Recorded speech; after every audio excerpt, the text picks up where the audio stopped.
Assalamualaikum warahmatullahi wabarakatuh. Halo semuanya, perkenalkan nama saya Putri Ramadhani dengan NIM 3333240162 Teknik Industri Angkatan 2024. Di sini saya dari kelompok 9 Praktikum Penelitian Operation 2 akan menjelaskan tentang tugas mingguan dari modul 5 yaitu analisis Markov dan juga game theory. Di mana analisis Markov ini merupakan suatu metode kuantitatif yang mempelajari perilaku dari suatu variabel pada kondisi saat ini untuk mengestimasi variabel tersebut di masa yang akan datang. Nah, tujuannya ini untuk menghasilkan informasi nih dari si probabilistik variabel tersebut untuk digunakan sebagai prediksi perubahan sistem dan juga mendukung pengambilan keputusan yang strategis. Nah, untuk game teori sendiri itu merupakan salah satu model matematika yang digunakan untuk menganalisis dan juga menyelesaikan permasalahan persaingan antara beberapa perilaku usaha untuk melakukan pengambilan keputusan. Nah, jadi untuk menyelesaikan permasalahan Markov analysis dan juga game theory ini, kita menggunakan software RStudio dan juga POM-QM. Jadi langsung aja ke soalnya. Nah, di sini ada soal di sebuah kota industri, dua penyedia layanan internet rumah yang paling banyak digunakan adalah IndiHome dan juga Biznet. Pada awal tahun 70% pelanggan menggunakan IndiHome dan 30% menggunakan Biznet. Dari hasil evaluasi tahunan diketahui bahwa 90% pelanggan IndiHome tetap menggunakan layanan tersebut, sedangkan 10% beralih ke Biznet. Di sisi lain, 80% pelanggan Biznet tetap setia, sementara sisanya berpindah ke IndiHome. Jika jumlah pelanggan internet di kota tersebut dianggap tetap setiap tahun, tentukan perkembangan proporsi pelanggan IndiHome dan Biznet selama 3 tahun ke depan menggunakan analisis Markov serta tentukan kondisi steady state dan interpretasikan. Nah, di sini kita akan menyelesaikan persoalan ini menggunakan analisis Markov dan juga menggunakan software RStudio terlebih dahulu. Nah, di sini ada definisikan vektor awal atau proporsi pengguna saat ini, yang dimana ini merupakan kondisi awal dari si sistemnya. Nah, state 0 ini mendefinisikan kondisi awalnya, yang dimana di sini kan tertera pada awal tahun 70% pelanggan menggunakan IndiHome dan 30% menggunakan Biznet. Di sini jadi kita ubah dulu ke bentuk desimal, yang dimana kondisi awalnya 0,70 ini untuk si IndiHome dan 0,30 ini untuk Biznetnya. Lanjut, kita ke definisikan matriks transisi. Nah, matriks transisi ini kita lambangkan dengan P underscore 162. Di sini ada matriks transisinya, yang dimana di sini kan diketahui nih dari hasil evaluasi tahunannya, yang dimana 0,90 ini dia ini pelanggan IndiHome tetap menggunakan IndiHome, dan 0,10 ini pelanggan IndiHome dia tuh berpindah ke Biznet. Nah, untuk di sisi lainnya atau baris setelahnya itu 0,80 dari Biznet itu berpindah ke IndiHome. Nah, 0,20 ini adalah probabilitas dari Biznet tetap di Biznet. Nah, BR sama dengan true merupakan pengisian matriksnya ini kita menggunakan per baris. Nah, n row itu adalah jumlah dari si barisnya, yaitu kita kan ada 2 baris ini. Lalu kita akan menghitung distribusi pengguna selama 3 tahun ke depan. Nah, di sini merupakan sintaks ini digunakan untuk melihat proporsi pelanggan selama 3 tahun ke depan. Ini mana cara menghitungnya ini, misalkan stat 1, itu cara menghitungnya stat 0 atau stat sebelumnya, itu dikali dengan si matriks transisinya ini. Begitupun dengan tahun-tahun sesudahnya atau step 2 dan juga step 3-nya. Nah, lalu untuk selanjutnya menampilkan hasil proporsi pengguna setiap tahun. Nah, di sini ada years 0, 1, 2, 3 itu digunakan untuk berapa tahun sih yang akan kita cari proporsinya. Dan kita kan di sini mencari 3 tahun ke depan kan. Jadi di sini kita isi dengan 0 yaitu kondisi awal. Nah, 1, 2, 3 ini untuk 3 tahunnya. Nah, lanjut ada stat, itu adalah stat 0, stat 1, stat 2, dan stat 3. Ini digunakan untuk dari si penamaan stepnya ini, penggabungan dari si stat-statnya. Lalu di sini ada column names, ini merupakan penamaan dari si kolomnya. Yaitu untuk penamaan kolomnya itu ada 2, yaitu IndiHome dan juga Biznet. Dan juga di sini ada row names atau nama dari si barisnya, yaitu tahun atau years, karena memang yang kita cari adalah perkembangan proporsi selama 3 tahun. Lalu di sini ada print, itu untuk melihat hasilnya. Lalu selanjutnya ada menginstal library untuk operasi matriks. Di sini ada install package XPM. Nah, package ini diperlukan banget nih untuk operasi perpangkatan dari si matriksnya. Nah, di sini ada library XPM. Ini digunakan untuk mengaktifkan package yang sudah kita install atau mengaktifkan package XPM-nya. Selanjutnya di sini ada mencari steady state, di mana steady state ini kan merupakan kondisi stabil jangka panjang ketika proporsi pelanggan tidak berubah lagi. Di sini ada steady state, itu rumusnya itu matriks transisi dikalikan sampai dengan 100. Kenapa sih dikalikan 100? Ini untuk melihat kondisi setelah periode yang sangat panjang. Nah, sehingga nanti kita tuh memperoleh kondisi keseimbangannya. Sini ada nama dari study tab-nya, yaitu kita akan mencari dari si IndiHome dan juga Bisnet.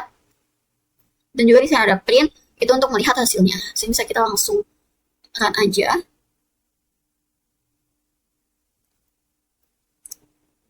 Nah, di sini udah ada nih hasil proporsi dari si penyedia layanan IndiHome dan juga bisnis selama 3 tahun. Yang dimana untuk tahun 0 atau kondisi awal kan memang sudah tertera di soal, yaitu 0,70 untuk IndiHome dan 0,30 untuk Bisnet. Nah, untuk tahun ke-1 itu punya probabilitas yaitu berubah menjadi 0,87 untuk IndiHome dan 0,13 untuk Bisnet. Tahun kedua itu berubah menjadi 0,88 untuk IndiHome dan 0,11 untuk Bisnet. Dan juga di tahun ketiga itu probabilitasnya berubah menjadi 0,88 untuk IndiHome dan 0,11 untuk Bisnet. Nah, lanjut di sini kita juga mencari kondisi steady state-nya kan. Nah, kondisi steady state-nya ini untuk IndiHome ini 0,88 atau 88%. Lalu untuk Bisnet adalah 0,11 atau 11%. Nah, oke, lanjut kita akan menyelesaikan permasalahan tersebut menggunakan software PowerPoint. Kita klik modul, lalu kita pilih yang Markov Analysis. Sini kita pilih New. Kita ganti dulu title-nya.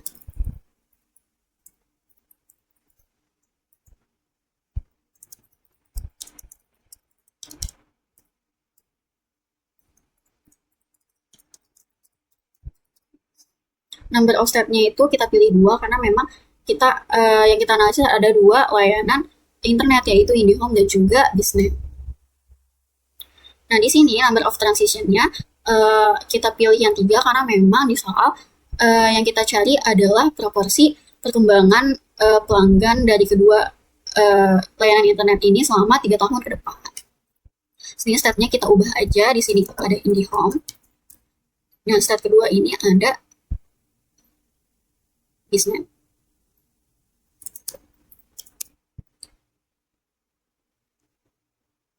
Nah, untuk inisial ini merupakan kondisi awal dari si layanannya, yang dimana kan kondisi awalnya 0,70 itu untuk IndiHome dan juga 0,30 itu untuk Bisnet.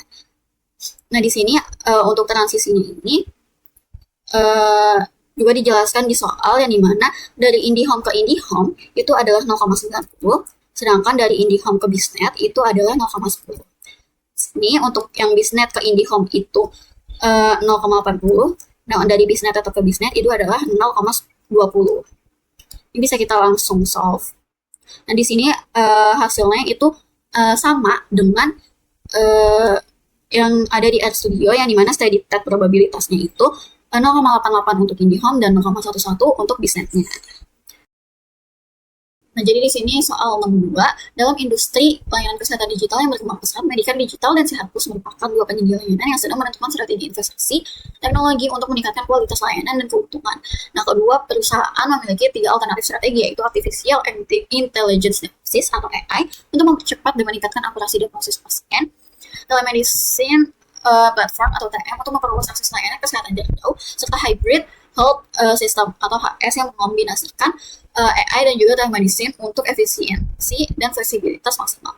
Nah, setiap perusahaan akan memilih satu strategi secara bersamaan tanpa mengetahui pilihan pesaingnya, dan keuntungan yang diperoleh dalam juta rupiah bergantung pada kombinasi strategi yang dipilih oleh kedua perusahaan tersebut. Nah, berdasarkan kondisi tersebut, buatlah tabel payoff untuk mempresentasikan keuntungan masing-masing perusahaan, kemudian temukan strategi optimal menggunakan pendekatan teori pembimbingan seperti maximin, minimax, atau keseimbangan NES.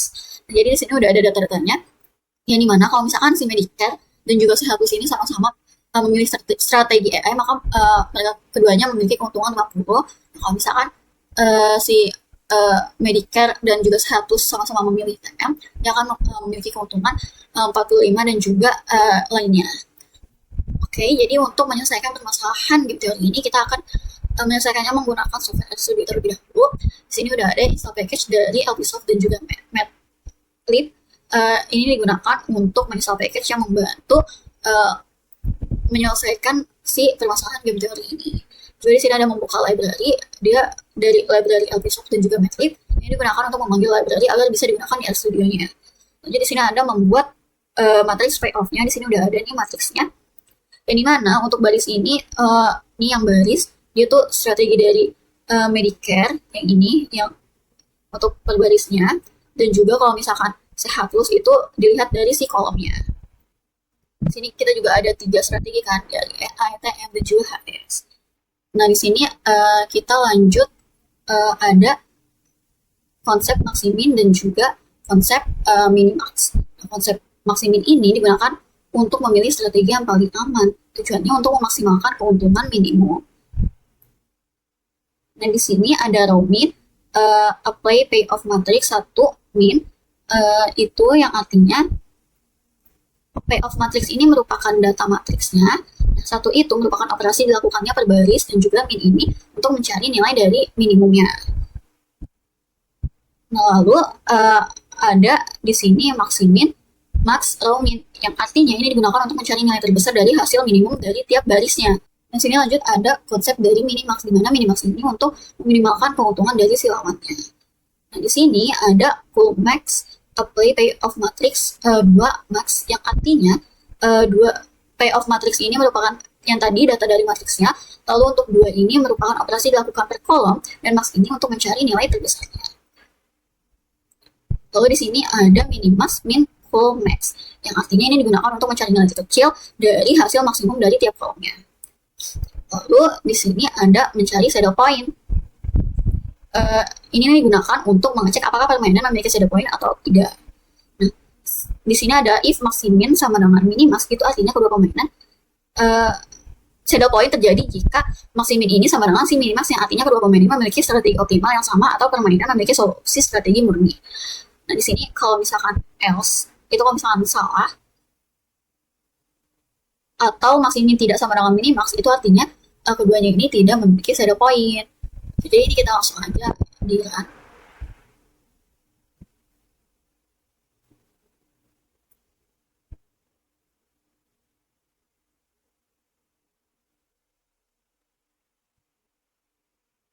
Nah, di sini udah ada nih payoff matrixnya seperti yang ada di tabel tadi. Terus kita kan mencari si maksiminnya kan. Nah, untuk maksimin itu udah ada hasilnya, yang dimana nilai minimum di tiap barisnya, yaitu untuk baris EI itu paling kecilnya minimumnya itu 50, untuk baris kedua itu 12, dan untuk baris ketiga itu adalah 7. Nah, di sini untuk mencari nilai maksimum setiap baris atau maksiminnya itu adalah di 50. Lalu untuk mencari minimax, kita mencari dulu nih nilai maksimum dari setiap kolomnya. Nah, dari setiap kolomnya untuk yang EI itu ada 94, untuk TM itu ada 92, dan juga untuk HS itu ada di 85. Nah, lanjut kita mencari si minimaxnya atau nilai minimal dari setiap kolomnya, yaitu ada di angka 85. Karena didapat hasil maksimin dan juga minimaxnya itu tidak sama hasilnya, yaitu maksiminnya itu 50 dan juga minimaxnya itu adalah 85, berarti mereka ini tidak ada saddle point-nya. Seperti itu. Oke, lanjut kita cari solusi permasalahannya menggunakan software PumpKM. Kita pilih modul, kita pilih game teori, kita pilih. Jadi kita isi dulu title PumpKM-nya.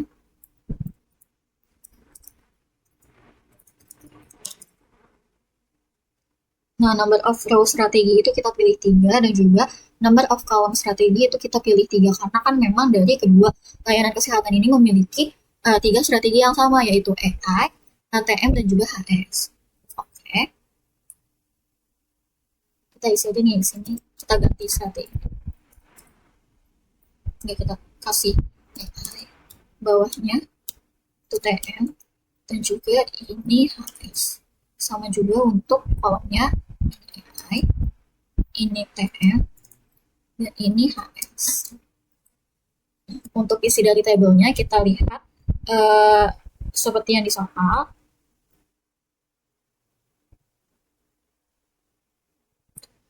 Yaitu 50, 92, 85. Untuk baris kedua itu 12, 45, 15. Baris ketiga ini 94, 66, dan 7. Opsi udah. Ini bisa kita langsung solve aja. Oke, jadi sini udah ada hasilnya. Dimana untuk per barisnya atau strategi dari medikannya itu digunakan strategi AI yaitu 0,71 yaitu 71%, dan juga strategi HS yaitu 0,29 atau 29%. Lalu untuk per kolomnya atau sehat plus itu menggunakan strategi AI itu 0,64 atau 64%, dan juga HS 0,36 atau 36%. Di sini ada value of game-nya yaitu 62,62. Nah, ini menunjukkan yang permainan untuk pemain baris atau dari si Medicare digitalnya, karena di sini kan ada tulisan row, yaitu row itu menunjukkan Medicare. Nah, jadi di sini Medicare digital ini diperkirakan memperoleh keuntungan rata-rata sebesar 62,62 juta rupiah. Nah, ini keuntungannya ini jika kedua perusahaan ini menggunakan strategi optimalnya. Di sini juga ada solusi yang lain. Di sini ada solusi of expected value, dan di mana tadi dibilang kalau misalkan mereka menggunakan solusi optimal, maka si Medicare ini memiliki keuntungan 62,62, dan juga di sini ada column expected value yang mana itu juga sama 62,62 juga.